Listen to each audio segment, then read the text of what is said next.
यहाँ क्या कर रही हो? आप तो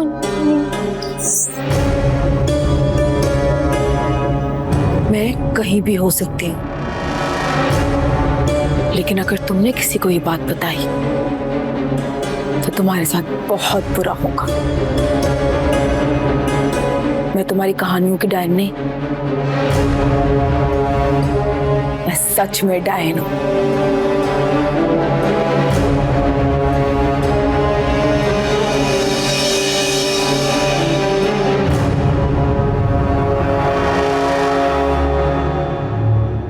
दादू, दादू, अयान।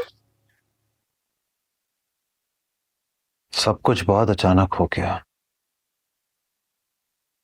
मुझे पता ही नहीं चला।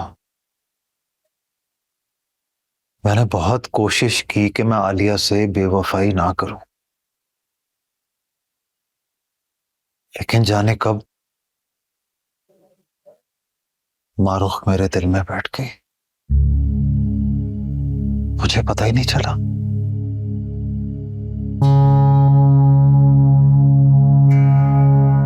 तुम मेरा यकीन कर यार,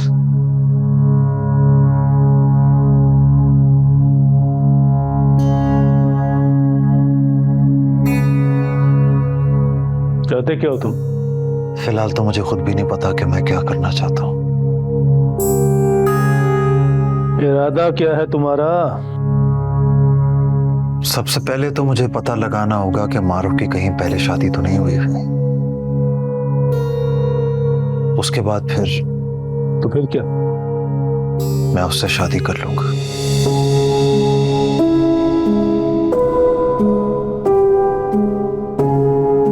क्या कर लोगे? तुम्हें मालूम है तुम क्या कह रहे हो? हाँ, मुझे मालूम है कि मैं क्या कह रहा हूं।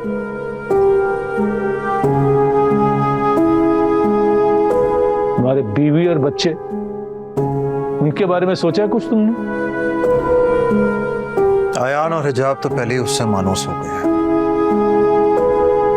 आलिया को भी हालात से समझौता करना ही पड़ेगा। उसे मेरी दूसरी बीवी को कबूल करना होगा, उसके पास और कोई ऑप्शन नहीं है। और अगर भाभी के पास दूसरा ऑप्शन हुआ तो उसकी मर्जी है। तुम अपनी मुंह जोर और बेलगाम ख्वाहिश पर काबू नहीं पा सकते? ये अब मेरी ख्वाहिश नहीं रही है, मेरी मजबूरी बन चुकी है यार। दूसरी शादी कर लेना कोई बड़ी बात नहीं है, मगर दूसरी शादी करने की बुनियादी शर्त यह है कि अदल और इंसाफ से काम लिया जाए, जो हर किसी के बस की बात नहीं। याद रखो, अगर तुम्हारी पहली बीवी और बच्चों को किसी भी किस्म की तकलीफ या अजियत पहुंची तो उसका सारा का सारा गुनाह तुम्हारे सर पे होगा। ये बात याद रखना।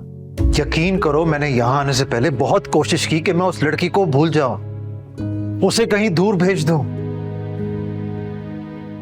लेकिन मुझसे नहीं हो पाया।